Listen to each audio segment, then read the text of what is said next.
Hello students, I am Kalpana Mishra, science teacher. Today we will continue our chapter number 17, stars and solar system.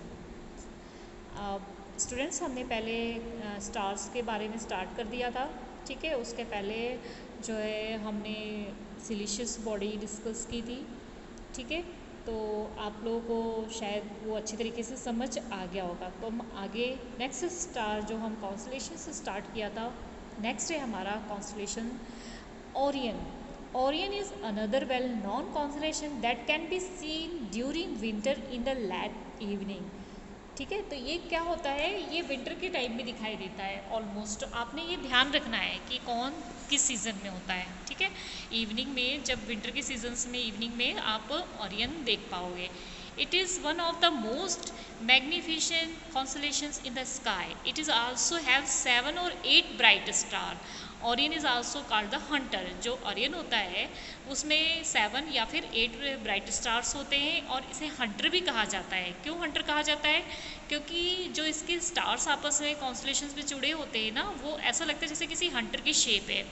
The 3 middle star represent the belt of the Hunter. जो 3 star है बीच के, वो Hunter की belt represent करते हैं। और the 4 bright star appear to arrange in the form of the quadrilateral. और बाकी जो 4 हैं वो कैसे अपीयर होते हैं? जैसे कि कोई क्वाड्रिलेटर है। जैसे कि आप यहाँ फिगर में देखो, यहाँ आप देख पा रहे हो कि यहाँ पर ये देखो, ये 3 स्टार जो है बेल्ट के रूप में और ये क्वाड्रिलेटर बना हुआ है, ठीक है। तो इसकी शेप को अगर उन्होंने देखा तो ये कुछ ऐसा दिखाई दे रहा था।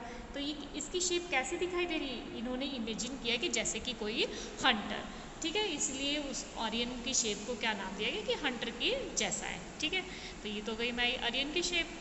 अब नेक्स्ट है हमारा the star Sirius. Which is the brightest star in the sky. Sky का सबसे ब्राइटेस्ट स्टार है। It located close to Orion. Orion के नज़दीक ही होता है। To located the Sirius imagine a straight line passing through the 3 middle stars of the Orion. Orion के जो 3 स्टार्स होते हैं उसके साथ में अगर स्ट्रेट लाइन में आप देखोगे तो आपको जो है सीरीज दिखाई देगा। देखो यहाँ पे सीरीज दिखाई दे रहा है आपको। तो ये यहाँ पर ये 3 जो स्टार है, अगर आप सीधे सीधे जाओगे तो ये क्या होता है? सीरीज, ठीक है। This line will lead you to very bright star. It is the Sirius. जो ब्राइट लाइट, इस लाइन के थ्रू जो आपको ब्राइट लाइट में स्टार दिखाई दे रहा है उसे बोलेंगे सीरस। नेक्स्ट हमारा कॉन्स्टलेशंस है वो है कैसियोपिया, ठीक है। ये जो है ये नॉर्थन स्काई में होता है। It is the visible during the winter in the early part of the night. जब नाइट का अर्ली पार्ट होता है उस टाइम, विंटर के टाइम में ये दिखाई देता है। It look like a distorted letter W और M। ये लगभग इस लेटर में W या फिर M के लेटर में दिखाई देता है।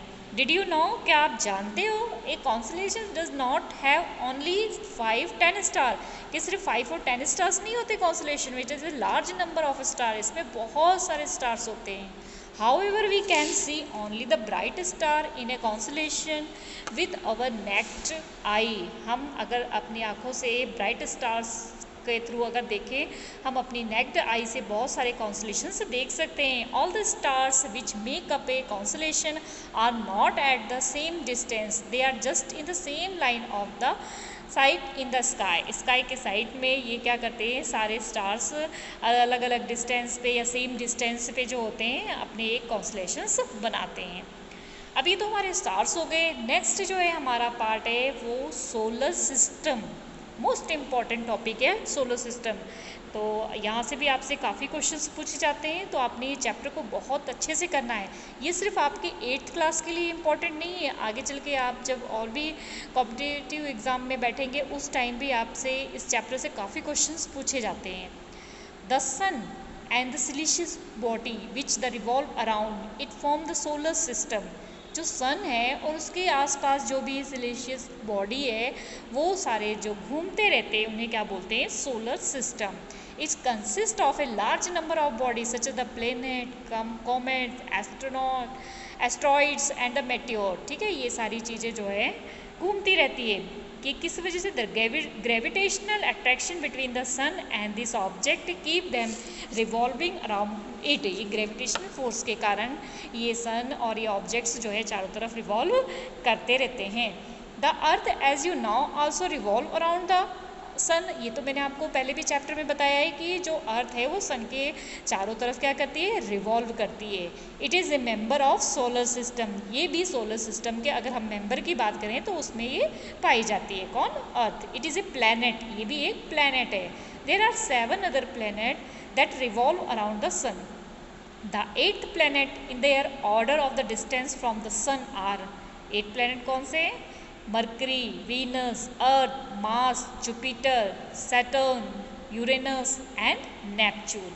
ये सारे जो हैं अर्थ के जो भी मतलब है सोलर सिस्टम के, ये सारे 8 प्लैनेट हैं। ठीक है, तो यहाँ पे आप फिगर देख पा रहे हो इस तरीके से। यहाँ पर आपने ये देखो बीच में क्या है, सन। ठीक है, उसके बाद Venus, Mercury, Earth, Mars, Neptune, Jupiter and Uranus और सैटर्न। तो इस तरीके से ये एक सिस्टमेटिक व्यू में सोलर सिस्टम था आपका।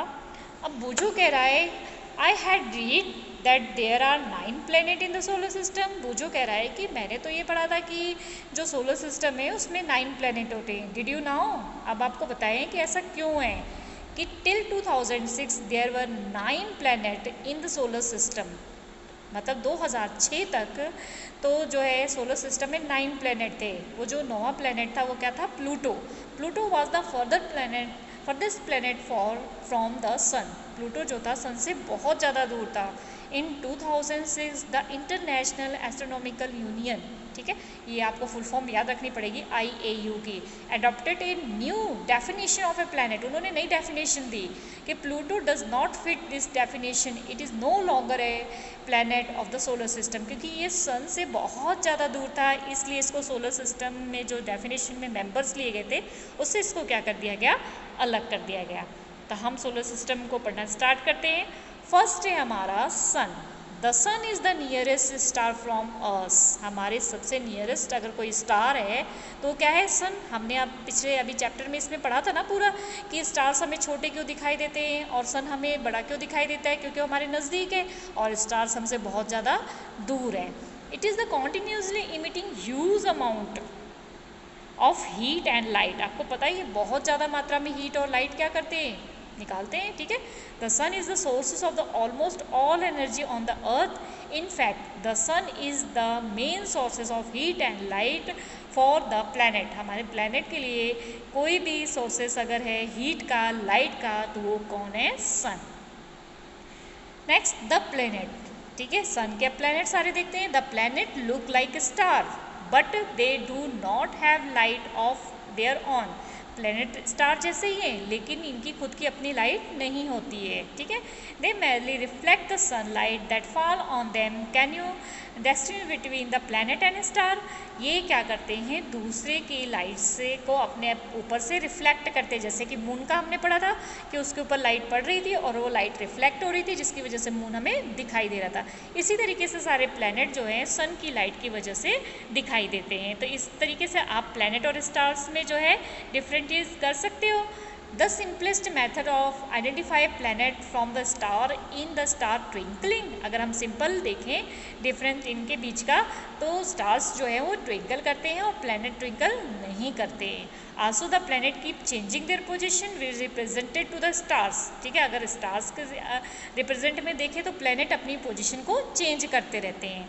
ए planet has a definite path in which it revolve around the sun. जो प्लैनेट होते हैं उनके पास एक डेफिनेट पाथ होता है जिस पे वो क्या करते रहते हैं? रिवॉल्व करते रहते हैं। इस पाथ को हम ऑर्बिट कहते हैं। The time taken by a planet to complete one revolve is called the period of revolution. यहाँ पे आपको ये डेफिनेशन पता होनी चाहिए कि टाइम जितना एक रिवॉल्व कंप्लीट करने में कोई प्लैनेट जितना टाइम लेता है उसे पीरियड ऑफ रिवोल्यूशन कहते हैं। The period of revolution increase as the distance of the planet increase from the sun. अब पीरियड ऑफ रिवोल्यूशन किसी भी प्लैनेट का कितना हो सकता है? जितना वो सन से दूर होगा उतना ही उसको टाइम लगेगा उसके चारों तरफ घूमने में। ठीक है ना? I wonder why the planet do not collide while revolving around the sun. तो अगर सारी चीज़ें घूम रही है तो प्लैनेट घूम रहा है तो क्या हो रहा है? सन के चारों तरफ सारी चीज़ें घूम रही है। आगे एक्टिविटी आपको दी गई है। ठीक है, ये एक्टिविटी जो है आपको जो है नेक्स्ट वीडियो में कराएंगे, ठीक है, ताकि आपको ये टॉपिक अच्छे से समझ में आ जाए। अभी आपने इसमें प्लैनेट और स्टार में डिफरेंस अच्छे से कर लेना है, ठीक है। उसके बाद ओरियन और जो भी आपके स्टार्स थे, कॉन्स्टलेशंस थे, उसको अच्छे से डायग्राम के थ्रू कर लो। और साथ में सोलर सिस्टम में कितने प्लैनेट है और लाइन वाइज ये प्लैनेट की जो है कि कौन सन से नज़दीक है, कौन दूर है, वैसे तो हम इनकी डिटेल आगे पढ़ेंगे, लेकिन इतना आप कंप्लीट कर लो ताकि आपको अच्छे से समझ में आ जाए कि टॉपिक ऑर्बिट क्या होता है, ठीक है। उसके बाद नेक्स्ट हम 17.9 एक्टिविटी से जो हमारा आगे चैप्टर है, इसको नेक्स्ट वीडियो में कवर करने की कोशिश करेंगे। देख लेते हैं हम कितना बड़ा है चैप्टर अभी है। काफ़ी चैप्टर, अभी तो 2-3 वीडियो बन जाएगी, ठीक है। ज़्यादा बड़ी वीडियो बनाने पर आप देखते नहीं हो, ठीक है, आप बोर होने लग जाते हो, इसलिए जो है मैंने आपके लिए छोटी वीडियो बनाई है। Okay students.